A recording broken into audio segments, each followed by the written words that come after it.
It is summer on a plate with the most delicious and beautiful grilled veggie flatbread topped with burrata. Hi guys, I'm Laura Vitale, and today we're making the most delicious flatbread. This is probably my favorite version of a flatbread. It's got lots of really beautiful grilled vegetables, pesto, cheese, it's yummy, but the star of this show is the crust. I want to show you how I make my flatbread crust. And I want to show you how it comes out perfect every single time. Now, depending on what you read, depending on who you talk to, they'll tell you that the difference between flatbread and pizza dough is that flatbread shouldn't contain any yeast. It shouldn't be a yeasted dough. I have done it that way. I don't like it. It's very bland. It's a little bit too cardboard-y. So by adding a little bit of yeast, to me, it makes it chewy and it makes it perfect. But I'm going to show you how to bake it so that you don't end up with a chewy, fluffy, thick-boarded pizza dough, but that you end up with a really thin, crispy flatbread. So I'm going to show you how to get to that. But for now, we have to make the dough. The dough is very, very simple. You can cut this in half because this makes 2 flatbreads. I'm only gonna make 1 today, but I'm gonna keep the other dough in the fridge once it's risen. In this bowl here, I've got all-purpose flour and some salt, and to it, I'm gonna add some instant yeast and some sugar. If you are using active dry yeast, you're gonna wanna add the sugar and the yeast to some warm water to help activate that yeast, but this is instant, so I don't need to do that. To it, I'm gonna add some water. And like I said, you can cut this recipe in half. Everything is really easy to cut in half because it's 3 cups of flour, it's 1 teaspoon of sugar, 1 teaspoon of yeast, 2 teaspoons of salt, and 1 cup of water, and 1 tablespoon of olive oil. So you can cut the entire recipe in half, but I will have the whole thing written on the website for you. A little bit of olive oil just to make it really nice and elastic. I'm gonna go ahead and put this on my base here, get my dough hook attachment on, and get it ready to go. You want this to be nice and smooth. It'll take about 3 minutes or so on medium speed. In the meantime, I've got this little baking pan here. I'm gonna go ahead and just line it with a little bit of olive oil so that it's ready. And that's it. That is perfect. Beautiful, beautiful, beautiful. It shouldn't be like sticky or anything like that, just slightly tacky, but not sticky. I'm gonna go ahead and cut this in half because this makes 2. Little piece of something there, and then I just kind of knead it and just form it into a ball, and I'm gonna just place it in my little oiled pan there, and then I'm just gonna cover them up with some plastic wrap, and they need to rest and rise for about an hour or so. So I'm gonna do that, and then in the meantime, because this is very boring stuff, I'm gonna tell you about it anyway because we're friends like that. I'm gonna go ahead and just slice some eggplant and some zucchini and just grill it in my indoor grill pan. I would do this outside, but I tell you what, I swear, when Mother Nature realizes that I'm going to film a Laura in the Kitchen recipe on the grill, I swear she looks down and she goes, no, you're not. No, you're not, because I'm going to downpour, because that's what I'm going to do. I'm going to rain on your parade. So I'm going to go ahead and just grill them indoor, but I'm going to cover these up, let them rise, and then I'm going to go ahead and grill. All right, so my dough is just about ready. I've got my oven preheating to 500. You want your oven to be preheated for a good half an hour, and it really helps if you've got a pizza stone of any kind to throw it in there. If you don't, you can do it on a baking sheet, it's fine, but you do get a little bit of a better texture if you're gonna make this on a baking steel, baking stone, anything like that. You want to preheat that along with your oven as well for a good half an hour. What I'm working on right now, it's making a little bit of like a tomato salad to put on top of the veggie flatbread when it comes out of the oven. You could absolutely add some chopped tomatoes, right alongside the rest of your veggies, but there's just something about the freshness from the tomato salad that mixes with the cooked veggies and then that fresh burrata on top. That kind of the combination of everything is really, really good. However, you have to remember that these recipes are really just, it's an inspiration for you. The thing that I want you to take away from today's video is the crust, right? Because I feel like it really is the perfect flatbread crust, and anywhere I bring it to, they all feel the same way. I brought one a couple weeks ago to our neighbors, but I topped it with some gorgonzola and some peaches and like a fig preserve, and everyone raved over the crust. It's crispy, yet it's got a little chew to it. It's phenomenal every time.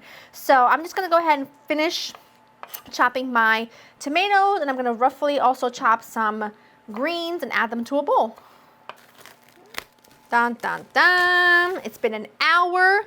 I'm gonna go ahead and start working on my flatbread. Now, flour your surface. I've mentioned that my oven's preheated to 500. What I have here is my pizza peel that I've lined with some parchment paper. I find this to be, if you have a pizza stone, and if you're gonna be making this on any kind of pizza stone, this is the route you wanna go. If you're gonna make this in a baking sheet, you don't have to, because you can pull the baking sheet in and out as you need it. But because we're gonna be partially baking the flatbread crust without anything on it, I find it much easier to place it on a parchment paper and then slide the whole thing onto my baking stone. Otherwise, you can run the risk of breaking it because it's not going to be fully cooked. Do you know what I'm saying? But like I said before, if you have a pizza stone, you don't have to worry about it. Now I'm gonna do something that's gonna make all of the OGs around here squeal. I'm gonna use a rolling pin, which I never do when I make pizza because I like to roll it out by hand. But we're not making pizza, we are making flatbread. I like to do like an oval situation because a flatbread's different than a pizza, you know? It's all about the texture, you know what I'm saying? All about the texture. I really try not to put too much flour. You want enough so that nothing sticks. It'll give a little bit, but that's when you're gonna move it around. You wanna make sure it's nice and thin. That's a nice size, don't you think? I think so. I don't want it to be too thin that it's like awkward to eat, you know what I mean? Or it's like falls apart in any way, but I also don't want it to be too thick. Okay. Onto your pizza stone. Bring it over here, bring it over here. There you go. Okay. Pull around like so. Onto your pizza stone for 5 minutes. Now, like I said, if you're doing this on a baking sheet, just put this on a baking sheet, pop it in the oven 5 minutes. But I'm gonna slide this on. I don't know if you can see. Can you see? Okay. I got my pizza steel right there. Okay. Like so, like that, for 5 minutes. You're gonna come in here in the next minute or two and check it for air bubbles because it'll start popping up. You're gonna poke them with a sharp knife because we don't want any air bubbles. In the meantime, get all your toppings ready. I've got roasted peppers that I already had in the fridge. You can use absolutely anything you like. For the sauce, I'm using some basil pesto because I have it, because I've got basil coming out of my ears in my garden. You can use a sun-dried tomato pesto. You could use a tomato sauce. You could use just garlic oil. I've got shredded moss. I've got fresh burrata. I've got our tomato salad that I made. I've got my grilled veggies. I'll bring everything forward, and then we'll get this going as soon as it comes out. Okay, crust was in for 5 minutes. You can see it's got little bubbles here and there because that's where I got little bubbles, so I popped them, so it looks like that. But do not worry at all. This will end up being so perfect. It works every single time. It really is the best flatbread dough I've ever made and I've ever had. I really try to do it without yeast because some people will say that's the true authentic flatbread dough. I just didn't like it. I felt like it got no color. It had absolutely no chew or flavor. It ended up just tasting like a cracker, not even a cracker, like cardboard to me. But you know, you do what you like. I'm adding my pesto. You can use anything that you want. And now at this point, you can start layering your veggies. I'm gonna do some of the eggplant. I'm obviously not gonna use it all because I have a lot here, but I always like to have grilled veggies on hand if I can help it because they're just so delicious, and you can throw them on salads. You can throw them, you can make like little lasagna type of thing, you know? Some of your zucchini. My mouth is already watering because I'm so hungry. You can do cheese underneath or on top. I like to do cheese on top. Sometimes I like to do cheese underneath, but a lot of times I like to do cheese on top because it keeps your veggies from drying out.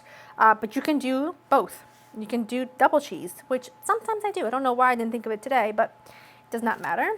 At this point, I just want to hit these with a little bit of salt because it's really important that you season your veggies. I'm gonna go ahead and do my cheese, then I'll do my roasted peppers. There is really no specific way to do this. You can do this however your heart desires, but I tend to like it this way. But there is absolutely no rule. You do you, and it will be phenomenal every time. It does just help veggies from drying out, which is nice. And then a little bit of a roasted pep situation. And the roasted pepper needs a little bit of salt too. And this just goes back into the oven like, I don't know, between 5 to 8 minutes. Every oven is so different, so you're definitely gonna wanna keep an eye out for it. You could add mushrooms, artichokes, tomatoes, olives, capers, anchovies, but that's just me. I love anchovies. I'm gonna pop this back in and I'll show you what it looks like when it is done. Look at this beauty. This was in the oven for about 7 minutes, and I just want to show you this. Now I did, it came out about 2 minutes ago, and I always like to put it on a wire rack for a few seconds, but I just wanted to show you. It's very hot, but I want to show you the crispiness. I want to show you it doesn't flop, it doesn't bend, it is absolute perfection. I know a thing or two about carbs. I don't know a thing or two about how to not burn myself because my fingertips are on fire right now, but I'm telling you right now, if you want good carbs and you want a good flatbread, you want a good pizza, you come to me, okay? I'm gonna put this on a pizza pan because I want a little pinch of hot pepper flakes. I want my gorgeous tomato salad mixture. All I did to this, it was just tomatoes. I chopped up some basil and parsley and some beautiful chives from the garden, extra virgin olive oil, salt, a little pepper, a little balsamic, and I mean that's about, I would say, as perfect as one can get. You know what I mean? So good. I cannot wait to eat this. I am salivating. Eat my burrata right on top, like so, like that. Good olive oil on my burrata because I like everything to have flavor. Okay, a little bit more basil. If you follow me on Instagram, you saw me do this a couple weeks ago, but it's so good. It's gonna be on repeat all summer. Sure is.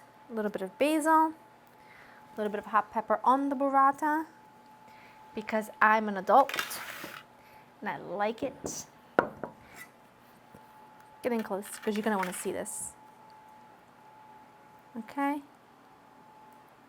All right, look at that. And what I do is, as we're eating this, you kind of cut this apart and you put it on every slice, and then you get that really beautiful, soft, cheesy, delicious goodness.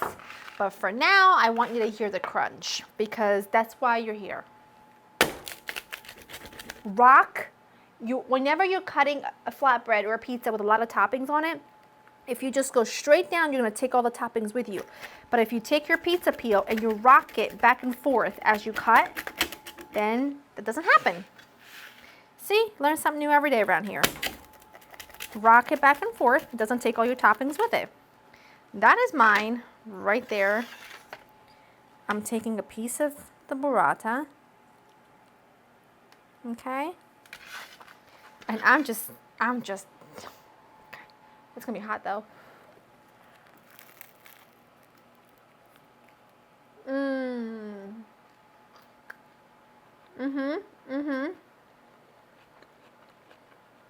Listen.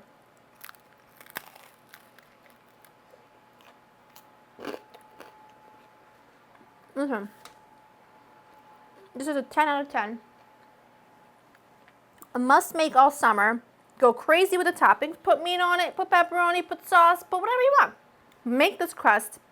Have it in your back pocket. It works just as well on the grill. Follow me on Instagram. I'm going to show you maybe next week how to make this on the grill because it's just as good and it's absolutely delicious. It's a must-have.